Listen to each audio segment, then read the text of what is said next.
حضرت امام حسین رضی اللہ تعالیٰ عنہ کی شہادت کے بعد، کربلا کے بعد یزید اتنا ظالم بن جاتا ہے کہ اس نے زنا کو عام کر دیا، شراب کو عام کر دیا، یہاں تک کہ سود کو عام کر دیا، اور جو نماز فرض تھی اس کی پابندی ختم کر دی، روزوں کی پابندی کو ختم کر دیا، حج کی پابندی کو ختم کر دیا، زکات کی پابندی کو ختم کر دیا، یہاں تک کہ اس یزید جب تخت پر بیٹھتا ہے تو اس نے مسلم بن عقبہ کو سپہ سالار بنا کر 20,000 کے لشکر کو تیار کر کے مدینہ منورہ پر چڑھائی کے لیے بھیجا۔ جب وہ یزیدی لشکر مدینہ منورہ میں چڑھائی کے لیے آتے ہیں تو جو اس وقت صحابہ کرام موجود تھے، جو اس وقت مدینہ منورہ کی حفاظت کر رہے تھے، اس یزیدی لشکر نے 1-2 صحابی کو نہیں، 10-20 صحابی کو نہیں، 100-200 صحابی کو نہیں، بلکہ اس یزیدی لشکر نے مدینہ منورہ کے 700 صحابی کو شہید کر دیا۔ اتنا ہی نہیں بلکہ اس یزیدی لشکر نے حضرت امام حسین کی شہادت کے بعد اتنا ظلم و ستم عام کر دیا کہ مدینہ منورہ میں 700 صحابی کا تو اس نے شہید کر دیا، یہاں تک کہ مدینہ منورہ کے 10,000 مسلمانوں کا اس نے قتل کیا۔ اس کے بعد اس کا ظلم ختم نہیں ہوتا ہے، یہاں تک کہ اس نے مدینہ منورہ کے ستون میں گھوڑوں کو باندھا جہاں پر وہ نجاستیں پھینک رہا تھا، یہاں تک کہ اس کا ظلم اتنا بڑا کہ وہ اپنے سپہ سالار کو 20,000 کے لشکر کے ساتھ مکہ معظمہ میں بھیجتا ہے۔ جیسے ہی وہ 20,000 کا لشکر کعبہ معظمہ میں حاضر ہوتا ہے، اس یزیدی لشکر نے حرم شریف کے اندر نجاست پھینکی، اتنا ظلم کیا کہ اس نے کعبہ معظمہ میں آگ لگائی، اس آگ سے کعبہ معظمہ کی چھت جل جاتی ہے، اتنی آگ لگائی کہ اس وقت کعبہ معظمہ کا غلاف بھی جل کر راکھ ہو جاتا ہے۔ اس میں جتنے بھی تبرکات کعبہ معظمہ کے اندر موجود تھے، سارے تبرکات اس آگ کی وجہ سے جل جاتے ہیں، یہاں تک کہ روایتوں میں آتا ہے کہ اس وقت کعبہ معظمہ میں وہ تبرک بھی موجود تھا کہ حضرت اسماعیل علیہ السلام کی جگہ پر ذبح ہونے والا، حضرت اسماعیل علیہ السلام کی جگہ پر قربان ہونے والا جو جنتی دمبا جو حاضر ہوا تھا، اس دمبے کے سینگ میں کئی سالوں سے کعبہ معظمہ کے اندر موجود تھے، لیکن اس یزیدی کے آگ لگانے کی وجہ سے وہ تبرک بھی جل کر راکھ ہو جاتے ہیں معاذ اللہ۔ یہاں تک کہ کئی دنوں تک کعبہ معظمہ بغیر غلاف کے رہتا ہے، لیکن جو جتنا ظلم کرتا ہے، اللہ تعالیٰ کا وعدہ ہے کہ لوگ دنیا میں جو جتنا ظلم کرتے ہیں اس کو اس کی سزا آخرت میں تو ملے گی، لیکن وہ اس دنیا میں بھی راکھ ہو کر مرے گا، اس دنیا میں بھی ذلیل ہو کر مرے گا، اس دنیا میں ہلاک ہو کر مرے گا۔ اور یہی ہوتا ہے کہ وہ یزیدی جس نے ظلم کو بڑھایا تھا، وہی یزیدی جس نے صحابہ کرام کا قتل کیا تھا، وہی یزیدی لوگ جس نے مسلمانوں کا قتل کیا تھا، وہ لوگ ایسے بھی دنیا سے نہیں جاتے ہیں، بلکہ وہ اس دنیا سے جاتے ہیں تو ہلاک ہو کر ہی جاتا ہے۔ اس وقت اللہ تعالیٰ نے ایک ایسے بادشاہ کو تیار کیا جس نے حضرت امام حسین کی شہادت میں جتنے بھی لوگ شامل تھے، اس بادشاہ نے ساروں کا قتل کیا۔ مختار بن عبید اس وقت مسلمانوں کے بادشاہ بنتے ہیں۔ مختار بن عبید جیسے ہی تخت پر بیٹھتے ہیں، مختار بن عبید نے اپنے سارے وزیر کو پیش کیا اور یہ حکم دیا کہ سارے وزیر جا کر مدینہ منورہ میں پھیل جائے، کوفہ میں پھیل جائے، شام میں پھیل جائے، اور جس نے حضرت امام حسین کو شہید کیا تھا اور حضرت امام حسین کے خاندان کے شہید کرنے میں جتنے لوگ شامل تھے ان تمام کو پکڑ کر میرے سامنے پیش کیا جائے، اور جہاں جہاں جو ملے اسے وہیں قتل کر دیا جائے۔ مختار کی قوم فوج جا کر مدینہ منورہ میں پھیل جاتی ہے، کوفہ میں پھیل گئی، شام میں پھیل گئی، یہاں تک کہ اس مختار کی قوم نے، اس مختار کی فوج نے 1-2 نہیں بلکہ 6,000 لشکر جو یزیدی کوفی تھا ان کو قتل کر دیا گیا۔ اس کے بعد وہ شخص جس نے حضرت امام حسین رضی اللہ تعالیٰ عنہ کے سر کو شہید کیا تھا، جس کا نام خلی بتایا جاتا ہے، اس خلی کو وہ مختار کی فوج مختار کے سامنے پیش کرتی ہے۔ مختار کے سامنے جب اس خلی کو پیش کیا گیا، مختار نے سب سے پہلے اس کے دونوں ہاتھ کاٹ دیے، اس کے بعد اس کے دونوں پاؤں کاٹ دیے، اس کے بعد اسے آگ کے اوپر اس کو باندھ دیا جاتا ہے، نیچے آگ جلائی جاتی ہے، ایسی آگ جلائی جاتی ہے، مختار وہ نظارہ دیکھتا رہتا ہے کہ اس کا جسم جب تک کہ جل کر راکھ نہیں ہو جاتا ہے، اس کی ہڈیاں جب تک جل کے راکھ نہیں ہو جاتی ہے، اس کو آگ کے اوپر جلایا جاتا ہے۔ اور وہ جس نے حضرت امام حسین رضی اللہ عنہ کے سب سے چھوٹے صاحبزادے علی اصغر کے حلق پر، علی اصغر کے حلق پر جس نے تیر چلایا تھا، جب اسے پتا چلتا ہے کہ مختار کی فوج مجھے تلاش کرتے ہوئے میرے پیچھے پیچھے آ رہی ہے، تو وہ مختار کی قوم سے بچنے کے لیے، مختار کی فوجیوں سے بچنے کے لیے وہ شخص جس نے علی اصغر کے حلق پر تیر چلایا تھا، وہ بھاگ کر مدینہ منورہ میں آ کر حضرت امام زین العابدین رضی اللہ عنہ کے حجرے مبارک میں آ کر چھپ جاتا ہے۔ جیسے ہی وہ یزیدی حضرت امام زین العابدین رضی اللہ عنہ کے گھر میں آ کر چھپ جاتا ہے، اس وقت حضرت امام زین العابدین رضی اللہ عنہ اللہ تعالیٰ کی یاد میں مشغول تھے، مصلی پر بیٹھے ہوئے تھے۔ جیسے ہی عبادت سے فارغ ہوتے ہیں، جیسے ہی نماز سے فارغ ہوتے ہیں، دیکھا کہ ایک شخص آیا ہوا ہے، ہڑپتا ہوا آیا ہوا ہے۔ حضرت امام زین العابدین سے وہ کہتا ہے کہ مجھے پیاس کی بہت شدت ہے۔ وہی وہ شخص جس نے حضرت امام حسین کے خاندان پر جس نے پانی کو بند کیا تھا، وہ کہتا ہے کہ اے امام زین العابدین، مجھے پانی کی شدت ہے، مجھے بہت پیاس لگی ہے، آپ مجھے پانی پیش کیجئے۔ حضرت امام زین العابدین کی طریقت دیکھے، حضرت امام زین العابدین کا یہاں پر اخلاق دیکھے۔ حضرت امام زین العابدین اپنے مصلی سے اٹھتے ہیں، اپنے ہی ہاتھوں سے پیالوں کو دھو کر پانی نکال کر اسے پیش کرتے ہیں۔ اس کے بعد پینے کے بعد وہ کہتا ہے کہ مجھے اور پانی کی شدت ہے، مجھے اور پانی دیجئے۔ حضرت امام زین العابدین وہ جتنی مرتبہ پانی مانگتا ہے، حضرت امام زین العابدین اسے پانی دیتے ہیں، یہاں تک کہ وہ شرم کے مارے پانی پانی ہو جاتا ہے۔ جیسے ہی وہ حجرے مبارک سے باہر نکلتا ہے، سوچتا ہے کہ حضرت امام زین العابدین نے ہو سکتا ہے کہ مجھے پہچانا نہیں، اگر وہ حضرت امام زین العابدین مجھے پہچان لیتے، مجھ دشمن کو پہچان لیتے، تو حضرت امام زین العابدین مجھے پانی نہیں دیتے۔ یہ سوچ کر جب وہ گھر سے باہر نکلتا ہے، سوچتا ہے لاؤ جا کر حضرت امام زین العابدین سے پوچھوں تو صحیح کیا وہ مجھے پہچانتے ہیں کہ نہیں۔ وہ شخص واپس حضرت امام زین العابدین کے حجرے مبارک میں واپس آتا ہے اور یوں کہتا ہے کہ اے امام زین العابدین رضی اللہ عنہ، ہو سکتا ہے کہ آپ نے مجھے پہچانا نہیں، اس لیے کہ اگر آپ مجھے پہچانتے تو مجھے پانی نہیں دیتے۔ جیسے یہ بات حضرت امام زین العابدین کے کانوں میں ٹکراتی ہے، حضرت امام زین العابدین کے آنکھوں سے آنسو جاری ہو جاتے ہیں، یوں کہتے ہیں کہ اے آنے والے شخص، جیسے ہی تو میرے گھر میں داخل ہوا، میں نے جتنے زخم کربلا میں کھائے تھے وہ سارے زخم میرے تازہ ہو جاتے ہیں۔ میں تجھے کیسے بھول سکتا ہوں کہ جس نے میرے چھوٹے بھائی حضرت علی اصغر کے حلق پر تیر چلایا تھا، میں تجھے کیسے بھول سکتا ہوں کہ جس نے ہمارے خاندان پر پانی بند کیا تھا، میں تجھے کیسے بھول سکتا ہوں کہ جس نے ہم خاندان پر ظلم کیا تھا۔ وہ کہتا ہے کہ اے امام زین العابدین، جب آپ مجھے پہچانتے ہیں کہ میں آپ کا دشمن ہوں، تو آپ نے مجھے پانی کیوں دیا؟ حضرت امام زین العابدین کا یہاں پر جواب دیتی ہے۔ حضرت امام زین العابدین کیا جواب دیتے ہیں کہ اے آنے والے یزیدی سن، اے آنے والے یزیدی سنا کہ تمہارا پانی بند کرنا تم دشمنوں کا کام ہے، اور دشمنوں کو بھی پانی پلانا نانا محمد کی سنت ہے۔ سبحان اللہ، دشمنوں کو پانی پلانا یہ نانا محمد کی سنت ہے۔ تم دشمن ہو کر بھی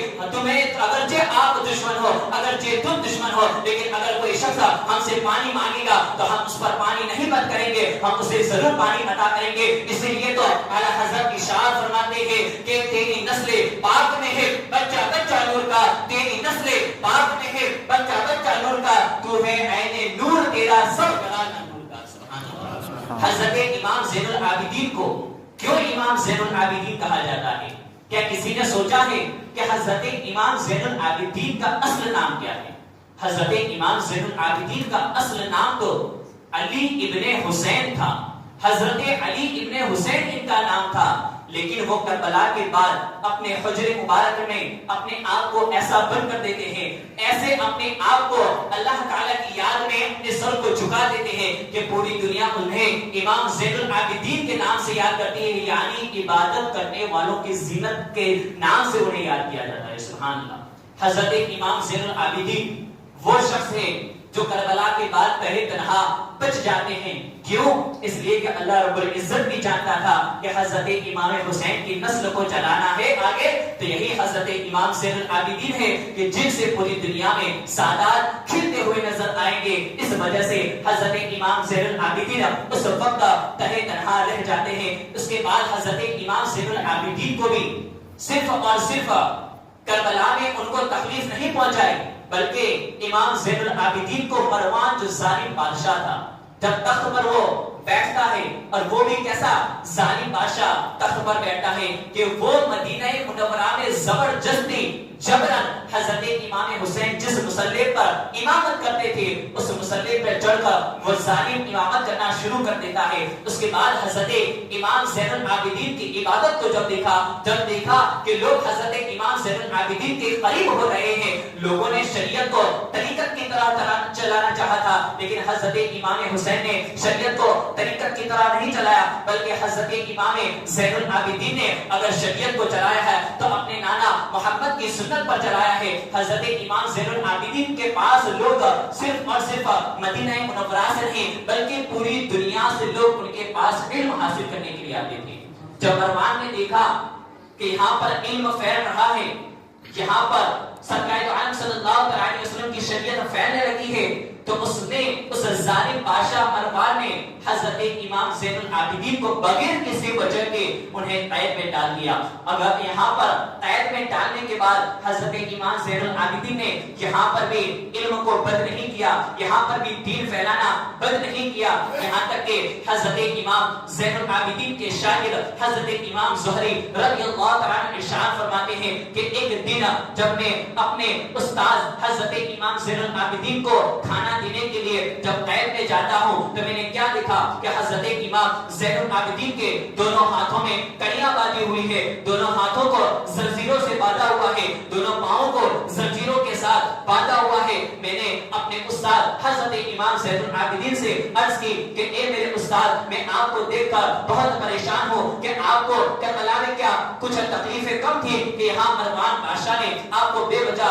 یہاں پر قید میں بند کر دیا ہے۔ حضرت امام زین العابدین جواب دیتے ہیں کہ اے میرے شاگرد، یہ تو یہاں پر بند ہونا یہ میرے اختیار میں نہیں ہے، یہاں تو اللہ ہی چاہتا تھا، اب اللہ کی مرضی پر راضی ہے۔ اگر یہ بات کہنے کے بعد حضرت امام زین العابدین اللہ اللہ کی صدا بلند کرتے ہوئے ان کڑیوں کو کھینچتے ہیں تو ساری کڑیاں ٹوٹ کر نیچے گر جاتی ہے، لیکن حضرت امام زین العابدین کہتے ہیں اگرچہ اس نے مجھے بے وجہ یہاں پر قید کیا، لیکن میں اپنے نانا کی شریعت کو پھیلانا بند نہیں کروں گا۔ وہ قید میں رہ کر بھی شریعت کو آگے چلاتے رہے، قید میں بند رہ کر بھی علم کو آگے بڑھاتے رہے۔ ایک وقت وہ آتا ہے ان کے علم کا فائدہ اتنا ہوتا ہے کہ کئی سال گزر جانے کے بعد مسلمانوں کے امیر حضرت عمر ابن عبدالعزیز جیسے بادشاہ پیدا ہوتے ہیں۔ سبحان اللہ، حضرت عمر ابن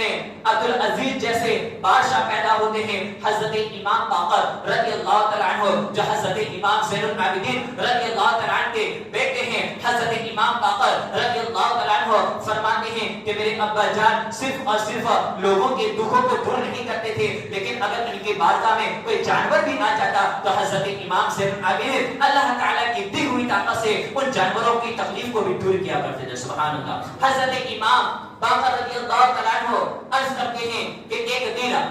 ایک مروان بادشاہ جو ظالم بادشاہ تھا، اس نے ایک غریب کے مال کو جبرن ضبط کر لیا، غصب کر لیا، اب وہ غریب شخص حضرت امام زین العابدین کی بارگاہ میں روتے ہوئے عرض کرتا ہے کہ اے امام زین العابدین، جبرن اس بادشاہ اس ظالم بادشاہ نے میرے مال کو غصب کر لیا ہے۔ حضرت امام زین العابدین جتنا ہی یہ بات سنتے ہیں غضب میں آ جاتے ہیں، اپنے عصائے مبارک کو اٹھاتے ہیں، سر پر امامہ شریف پہنتے ہوئے قید سے باہر نکلتے ہیں اور مروان کے سامنے آ کر جو کہتے ہیں کہ اے مروان ظالم بادشاہ، کیا تو نے اس غریب کے مال کو لیا ہے؟ وہ مروان ظالم بادشاہ کہتا ہے ہاں میں نے اس غریب کے مال کو لیا ہے۔ وہ زین العابدین کہتے ہیں کہ ان کے مال کو تو واپس کر۔ اب وہ مروان ظالم بادشاہ کہتا ہے نہیں میں یہاں کا گورنر ہوں، میری یہاں پر سرکار چلتی ہے، میں تمہیں اور اس غریب کے مال کو واپس نہیں کروں گا۔ اب حضرت امام زین العابدین غضب میں آ جاتے ہیں، ان پر وجود طاری ہو جاتا ہے۔ اب وہ حضرت امام زین العابدین اپنے عصائے مبارک کو 3 مرتبہ اس زمین پر پچھاڑتے ہیں، 3 مرتبہ اس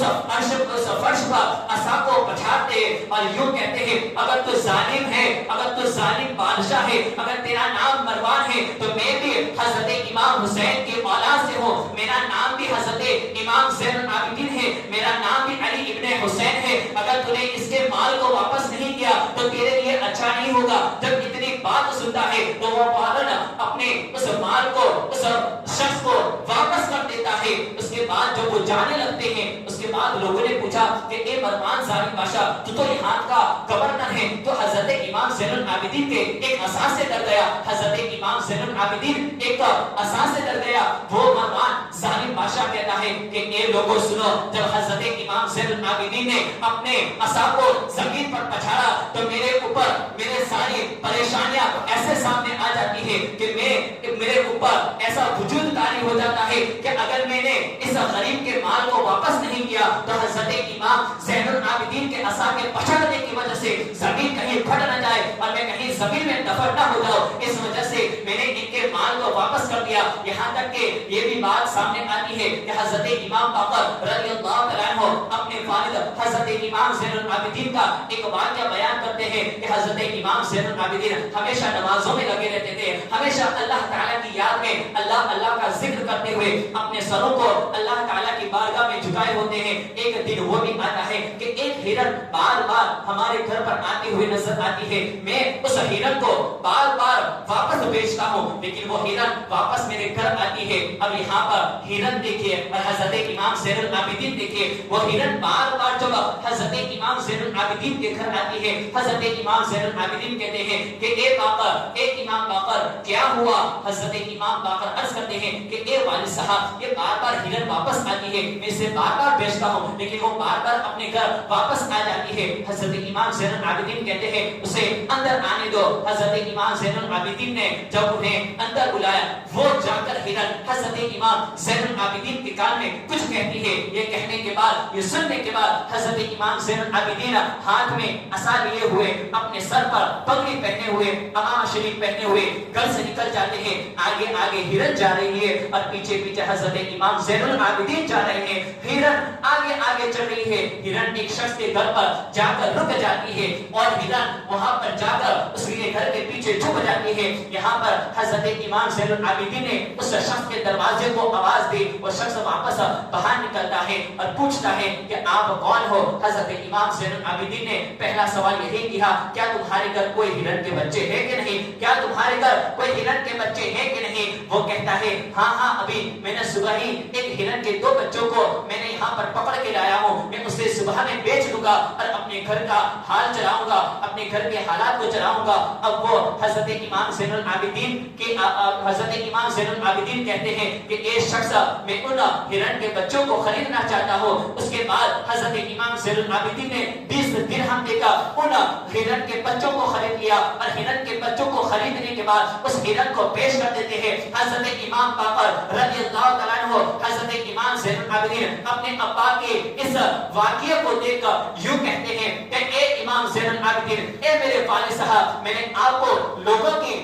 خدمت کرتے ہوئے تو دیکھا ہے، میں نے آپ کو یہ تو دیکھا ہے کہ آپ روزانہ شام میں رات میں جب لوگ سو جاتے ہیں اس کے بعد آپ اپنے کندھے پر غریبوں کے گھر کھانا پہنچاتے ہوئے میں نے آپ کو کئی مرتبہ دیکھا ہے۔ میں نے آپ کو کئی مرتبہ یوں بھی کہا ہے کہ اے میرے والد صاحب، آپ مجھے حکم دیجئے کہ میں غریبوں کے گھر اپنے کندھے پر بوری اٹھا کر لوگوں کے گھر کھانا پہنچا دوں گا۔ یہاں پر امام زین العابدین جواب دیتے ہیں کہ اے میرے بیٹے، اگر میں نے تمہیں یہ کام دیا تو مجھے تمہیں اس غریب کا نام بھی بتانا پڑے گا، اور میں یہ نہیں چاہتا ہوں کہ تیرے سامنے اس غریب کا نام لے کر تجھے رسوا کروں، اس لیے میں خود اپنے کندھوں پر اس بوری کو اٹھا کر غریب کی مدد کرتا ہوں، یتیم کی مدد کرتا ہوں۔ حضرت امام باقر رضی اللہ تعالیٰ عنہ فرماتے ہیں کہ اے میرے والد صاحب، آپ لوگوں کے دکھوں کو دور کرتے ہیں۔ یہاں پر میں نے آپ سے یہ بھی دیکھا کہ آپ ایک جانور کے دکھ کو بھی دور کرتے ہیں، اس لیے تو اعلیٰ حضرت ارشاد فرماتے ہیں کہ تیری نسل پاک میں ہے بچہ بچہ نور کا، تیری نسل پاک میں ہے بچہ بچہ نور کا، تو ہے عین نور تیرا سب بنانا نور کا۔ سبحان اللہ۔ اللہ رب العزت سے دعا ہے کہ اللہ سبحانہ وتعالی ہمیں حضرت امام حسین ان کے بیٹے حضرت امام زین العابدین رضی اللہ تعالیٰ عنہ کی سیرت کو پڑھ کر سمجھ کر اس پر عمل کرنے کی توفیق عطا فرمائے. استغفر اللہ ربی من کل ذنب و اتوب الیہ. ایک اعلان سماعت فرمائے.